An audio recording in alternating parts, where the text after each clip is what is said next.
चुनाव है, आपको अपने 5 साल का भविष्य तय करना है। मध्य प्रदेश के लोगों की दिशा और दशा, इसका निर्णय आप लोगों को करना है। और जमहूरियत में, लोकतंत्र में ये अधिकार आप लोगों के पास है।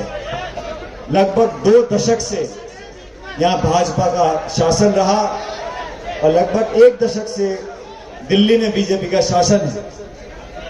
आप लोगों को आकलन करना है, कौन से लोग, कौन सी विचारधारा, कौन से नेता, कौन से प्रतिनिधि आपके अपने हैं, आपके दुख सुख के भागीदार हैं, और कौन वो लोग हैं जो छल कपट कर कर, पाखंड कर कर, ड्रामा कर कर, भाषण देकर आप लोगों का वोट ले लेते हैं।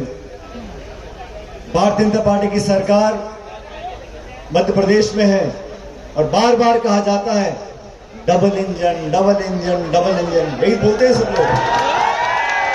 यही डबल इंजन हिमाचल प्रदेश में था। वहां प्रियंका जी, राहुल जी, हम सब ने कैंपेन किया।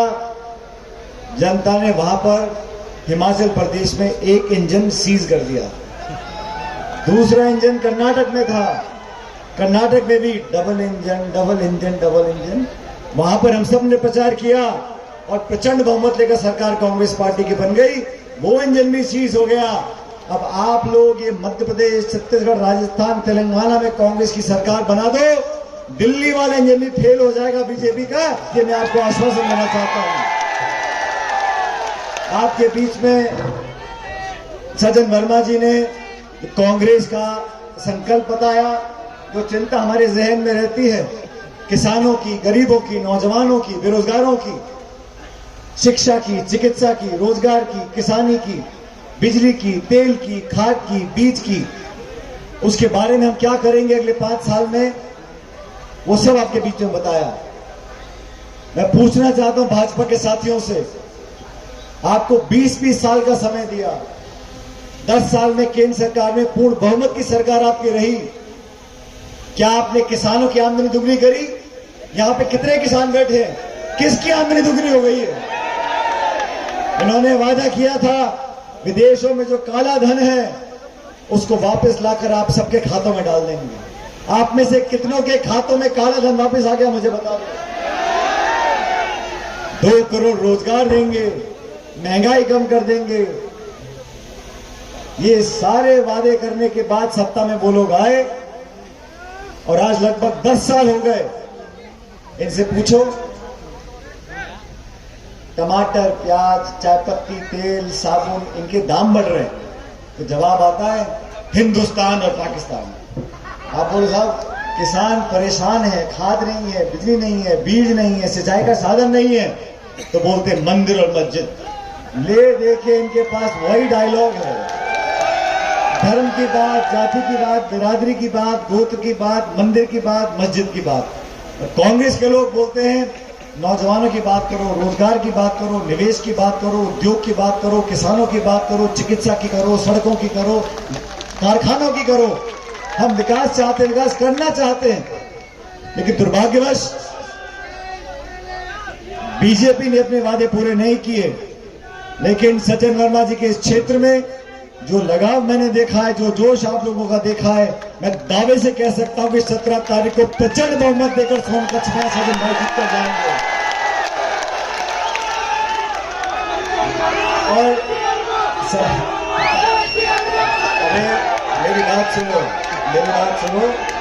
सज्जन भाई तो सुना जीत जाएंगे, लेकिन अरमा एक मत रखो।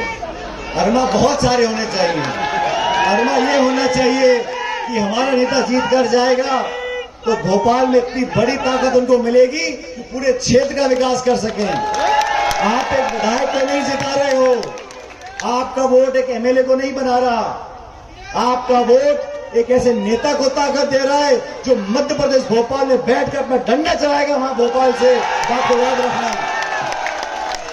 विधायक बहुत बनेंगे, उम्मीदवार बहुत सारे हैं, लेकिन आपके बीच में जो व्यक्ति आपके यहाँ चुनाव लड़ रहा है, आप सौभाग्यशाली लोग हो। वो कर्मठ व्यक्ति, जमीन से जुड़ा हुआ व्यक्ति, जिनको मैं कई सालों से देख रहा हूं। लेकिन एक बात मुझे सचिन भाई से पूछनी पड़ेगी, 20 साल से मैं देख रहा हूं, ना तो वजन बढ़ता है, क्यों भाई, ना उम्र बढ़ती है। तो मैं तो उनसे पूछने वाला हूं, ये कौन सी चक्की का आटा खाते मुझे बता दो। ये सज्जन भाई का कमाल है कि 25 साल से अगर फोटो लगाओ ना, 25 साल पुराना और अभी का, पता ही नहीं पड़े कौन से साल की फोटोग्राफ है। तो ये सब आप लोगों के देन है। मजबूती के साथ तन मन धन से समर्पित होकर इस क्षेत्र का विकास उन्होंने किया है। सत्ता में हो या ना हो, लेकिन जनता की आवाज बनना, समर्पित भाव से काम करना और डंके की चोट पर राजनीति करना, ये सज्जन वर्मा की खासियत है। और इसलिए आप सबसे कहना चाहता हूं, 3600 बिरादरी के लोगों से कहना चाहता हूं, मेरे यहां भी चुनाव चल रहा है राजस्थान के अंदर। मैं सारे काम छोड़कर आज सोनगंज क्यों आया? मैं इसलिए आया हूं कि जीत तो आप करा दोगे, लेकिन इतनी मोटी जीत कराना कि सब लोगों को लगे कि सोनगंज के लोगों को हमको आगे से आदर सम्मान कर उनको भोपाल में जिम्मेदारी देनी है, मजबूत जिम्मेदारी देनी है। अब भारतीय जनता पार्टी के पास कहने को कुछ नहीं, उनके प्रचार में दम नहीं, और आज गोपेश्वर धाम के दर्शन मैंने करे। मैं तो आपका धन्यवाद देना चाहता हूं, आप लोगों की वजह से मुझे आने का मौका मिल गया। यहां जाकर हमने जो आशीर्वाद मांगा इस क्षेत्र की, प्रदेश की भलाई के लिए। राजस्थान में भी इस बार साथियों, 30 साल से हमारे प्रदेश में हमेशा 5 साल बीजेपी, 5 साल कांग्रेस, ये परंपरा चलती आ रही है। लेकिन इस बार लोगों ने मन बनाया है कि बीजेपी को बहुत देख लिया, हमने छप्पर फाड़ के बहुमत दी है कई बार, लेकिन एक काम करने वाले लोग नहीं है। इसलिए राजस्थान में भी इस बार भगवान ने चाहा तो दोबारा कांग्रेस पार्टी की सरकार बनेगी। और छत्तीसगढ़, मध्य प्रदेश में पहले मतदान होगा, तो यहाँ की जो हवा है धीरे धीरे राजस्थान में जाएगी, आंधी राजस्थान में आने वाली है और हम लोग सरकार बनाएंगे वहां पर।